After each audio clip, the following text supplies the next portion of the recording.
তো তোমাদেরকে তো বলেছিলাম যে ঘরের কাজ হচ্ছে, ইতুর রয়েছে, আর তিয়াশাকে দিয়ে এসছি ওর মা বাড়িতে, ওর পরীক্ষাও শেষ হয়ে গেছিলো, তো অনেক দিন হয়েছে এসে গেছে, তো এটা অনেক লেট করেই আপলোড করা হচ্ছে।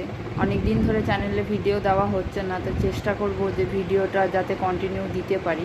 তো ঘরের কাজ মোটামুটি কমপ্লিট আর কি। ফ্লোরে তো আমাদের আগে থেকেই টাইলস ছিল, কিন্তু অনেক দিনের পুরনো ঘর বলে দেওয়ালে প্রচণ্ড পরিমাণে ড্যাম হতো, তো অনেক পট্টি রং করেও কিছুই করা ঠিক যেত না বলে পুরো ওয়ালে আমরা টাইলস বসিয়ে দিয়েছি।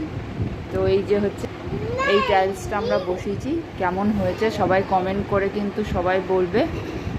আর মোটামুটি আর কি জিনিসপত্র আর কি ঘরে ঢোকানো হয়েছে। আর আমি যেটা শিখছি আর কি, যার জন্য টাইম দেওয়া হয়ে ওঠে না, ওই মেশিনের কাজ আর কি আমি শিখছি বলে ওটাতে টাইম দিতে হচ্ছে বলে ভিডিও করতে পারছিলাম না।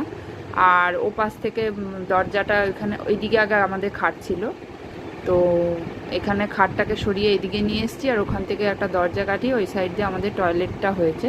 তো এরকমভাবেই গুছিয়েছি আর কি একটা ঘরের মধ্যে যেইটুকুনি। তো একদিন আপনাদেরকে রুম ট্যুর দেবো। তো ভিডিওটা আপনাদের কেমন লাগলো অবশ্যই কমেন্ট করে কিন্তু জানাবেন, আর ভালো লাগলে অবশ্যই লাইক শেয়ার সাবস্ক্রাইব করবেন। তো এই যে হচ্ছে দুষ্টু, আর ইতুকেও একটু দেখে নিন। এই যে ইতু, এই যে ইতু, এই যে ইতু, ইতু তাকাও, হাই করে দাও।